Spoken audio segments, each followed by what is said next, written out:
بسم اللہ الرحمن الرحیم۔ السلام علیکم عزیز طلبہ و طالبات۔ بسم اللہ الرحمن الرحیم۔ عزیز طلبہ و طالبات، آج کا ہمارا لیکچر ہے نظم نمبر 1 حمد، اور اس کا یہ آج تیسرا لیکچر ہے جس میں حمد کے اشعار نمبر 7 تا 9 کی تشریح، مفصل تشریح بیان کی جائے گی۔ اردو نیا نصاب 12ویں جماعت فیڈرل بورڈ اسلام آباد، پروفیسر چودھری محمد شریف آرائیں۔ 9ویں 10ویں 11ویں اور 12ویں جماعت کے لیے Urdu lecture series YouTube channel Urdu professor کے توسط سے حاضر خدمت ہیں۔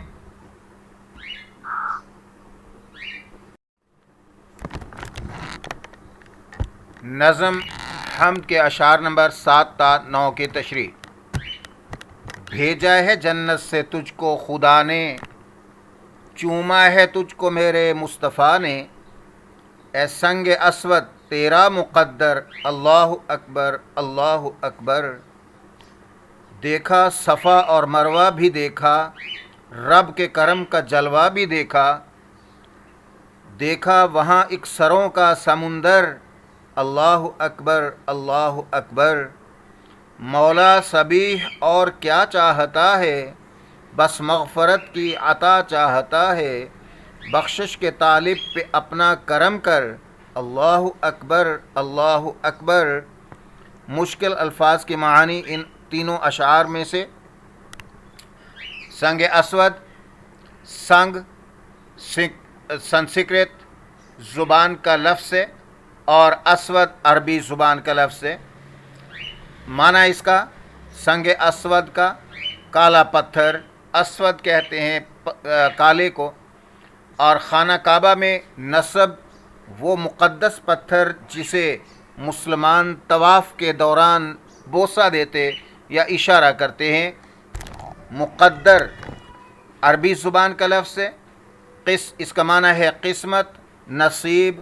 اللہ اکبر یہ بھی عربی زبان کا لفظ ہے۔ اللہ بہت بڑا ہے، یہ ایک تکبیر ہے جو اللہ کی عظمت اور بڑائی کا اظہار کرتی ہے۔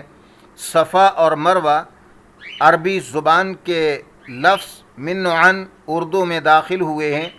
مکہ مکرمہ میں دو پہاڑیوں کے نام جن کے درمیان حج اور عمرہ کے دوران حج کا ایک رکن سعی ادا کیا جاتا ہے، سعی کی جاتی ہے، اور جلوہ عربی لفظ ہے، اصل میں جلوتن ہے، عربی میں اس سے ماخوذ ہے۔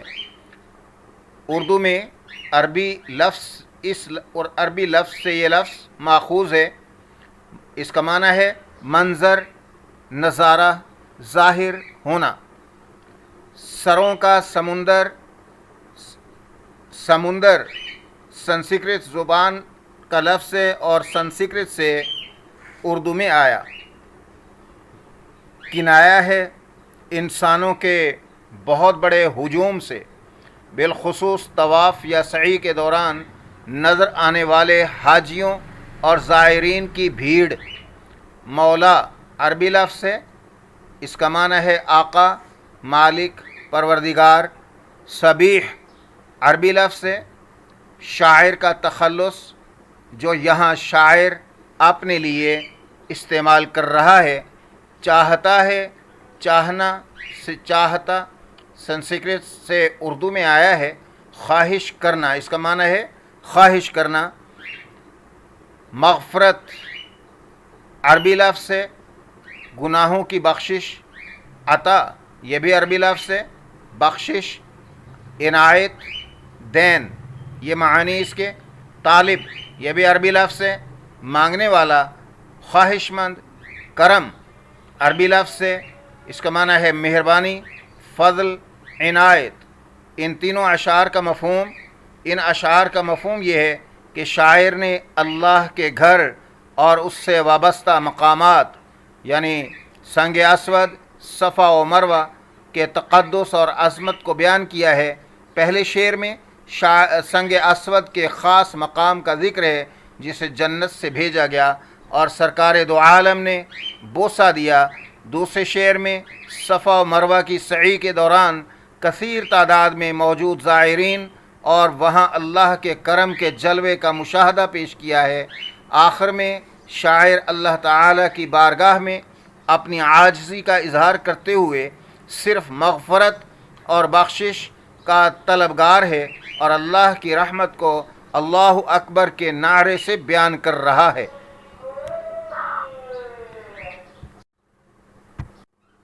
ان تینوں اشعار کا مرکزی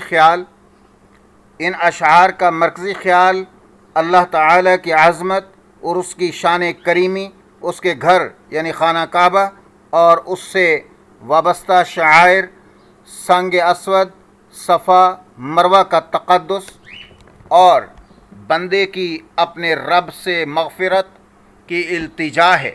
شاعر اپنی بندگی کا اظہار اور اللہ کی لامحدود قدرت و رحمت کو اجاگر کر رہا ہے۔ ان اشعار کی تشریح: اس شعر میں شاعر سنگ اسود کی غیر معمولی فضیلت اور عظمت کو بڑے والہانہ انداز میں بیان کر رہا ہے۔ یہ وہ مقدس سیاہ پتھر ہے جو خانہ کعبہ کے ایک کونے میں نصب ہے اور جسے طواف کے دوران بوسہ دینے یا اشارہ کرنے کی سنت موجود ہے۔ شاعر اس پتھر کے مقدر یعنی قسمت پر رشک کا اظہار کرتا ہے، کیونکہ اس کی فضیلت کا سب سے بڑا پہلو یہ ہے کہ اسے براہ راست جنت سے بھیجا گیا ہے۔ یہ ایک ایسی حقیقت ہے جو اس کی قدسیت کو چار چاند لگا دیتی ہے۔ اسلامی روایات کے مطابق یہ پتھر جنت سے نازل ہوا اور ابتدا میں سفید تھا، لیکن بنی نوع انسان کے گناہوں کے باعث سیاہ ہو گیا۔ اس شعر میں شامل اللہ اکبر کا ترانہ اس ساری کیفیت پر اللہ تعالیٰ کی کبریائی اور عظمت کا ایک پرشکوہ اعتراف ہے۔ گویا سنگ اسود کی اس حیرت انگیز فضیلت کو دیکھ کر ہر مومن کی زبان پر بے اختیار اللہ کی بڑائی کا اقرار آ جاتا ہے۔ تیری رحمتوں کا بوجھل ہے بار الہی، کہ جس کے کرم کا کوئی بھی ہمتا نہ ہو۔ مزید شاعر اپنے مشاہدات اور تجربات کو بیان کر رہا ہے جو اس نے حج یا عمرہ کی ادائیگی کے دوران حاصل کیے۔ وہ کہتا ہے کہ اس نے صفا اور مروہ کے درمیان سعی کا معنی کوشش کرنا، یہاں معنی اس کا دوڑنا، کہ جو اسلامی عبادات کا ایک لازمی رکن ہے اور حضرت ہاجرہ رضی اللہ تعالی عنہ کی سنت ہے۔ ان پہاڑیوں کے درمیان سعی کرتے ہوئے اسے اللہ تعالیٰ کی بے پایاں رحمت اور رب کے کرم کا جلوہ نظر آیا۔ یہ کرم صرف ظاہری مناظر تک محدود نہیں، اس کرم کا ایک بڑا ظاہری اظہار سروں کا سمندر ہے۔ کرم صرف ظاہری مناظر تک محدود نہیں بلکہ اس روحانی کیفیت و سرور سے بھی عبارت ہے جو وہاں ہر طرف محسوس ہوتا ہے۔ اس کرم کا ایک بڑا ظاہری اظہار سروں کا سمندر ہے، یعنی دنیا بھر سے آئے ہوئے لاکھوں کروڑوں مسلمان حاجیوں اور زائرین کا ایک نہ ختم ہونے والا ہجوم، جو ایک ہی مقصد کے لیے یعنی اللہ کی رضا اور اس کے گھر کی زیارت کے لیے یکجا ہوئے۔ یہ منظر اللہ کی لامحدود قدرت، اس کی وحدانیت اور امت مسلمہ کے اتحاد و اخوت کا ایک شاندار ثبوت ہے۔ اس عظیم اجتماع میں ہر رنگ و نسل کے لوگ ایک ہی لباس میں، ایک ہی سمت اور ایک ہی مقصد کے لیے رواں دواں نظر آتے ہیں۔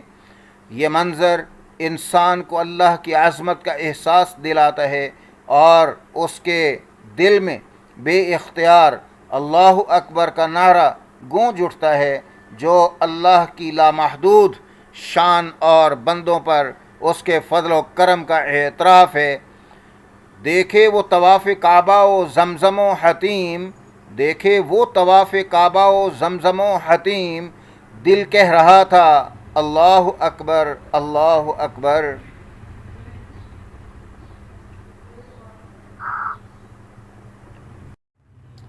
یہ شعر حمد کا اختتامی حصہ ہے، جہاں شاعر اپنا تخلص صبیح استعمال کرتے ہوئے اللہ تعالیٰ کی بارگاہ میں اپنی ذاتی التجا اور انتہائی عاجزانہ طلب کا اظہار کر رہا ہے، جو وہ اپنے پروردگار اپنے مولا سے مخاطب ہو کر کہتا ہے کہ اسے دنیا کی کوئی اور چیز درکار نہیں ہے، نہ مال و دولت کے حرص ہے، نہ جاہ و حشمت کی تمنا۔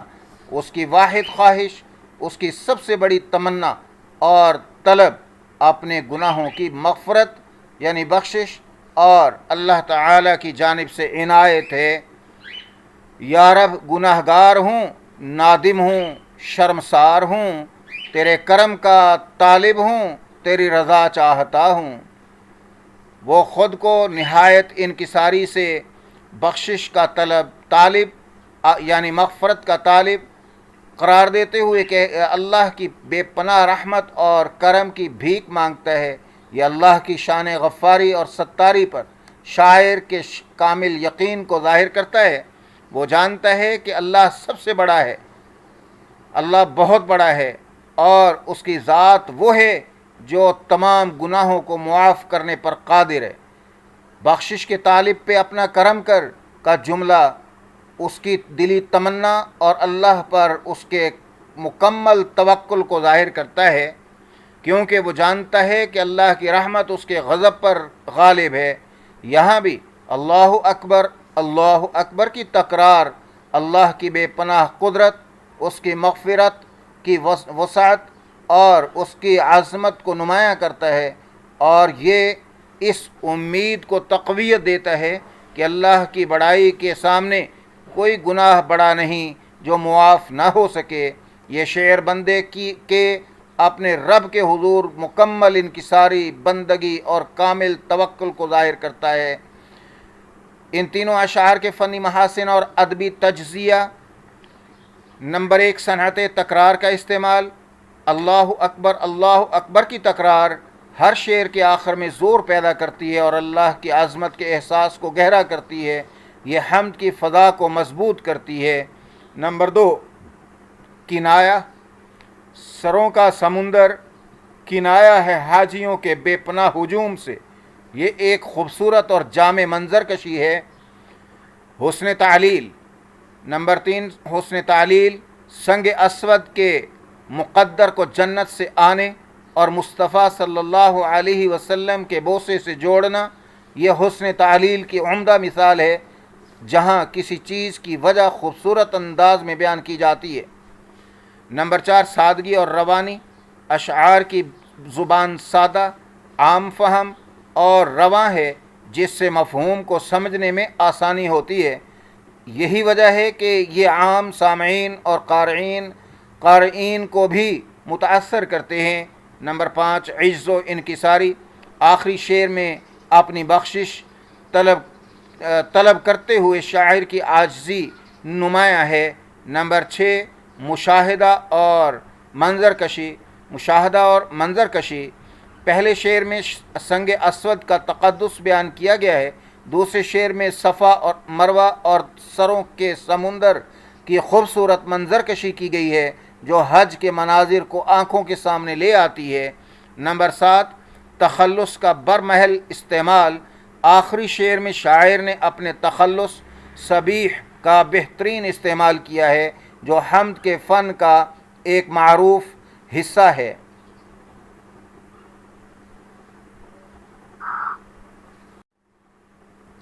Urdu professor YouTube channel Urdu lecture series کے آج کے لیکچر کے ساتھ اردو پروفیسر یوٹیوب چینل سے پروفیسر چودھری محمد شریف آرائیں کو اجازت دیجیے۔ اردو پروفیسر یوٹیوب چینل کو شیئر، لائک اور سبسکرائب کرنا مت بھولیں، گھنٹی کے نشان کو بھی ضرور دبائیں تاکہ ہر نئے لیکچر سے آپ کو آگاہی ملتی رہے۔ شکریہ، اللہ حافظ۔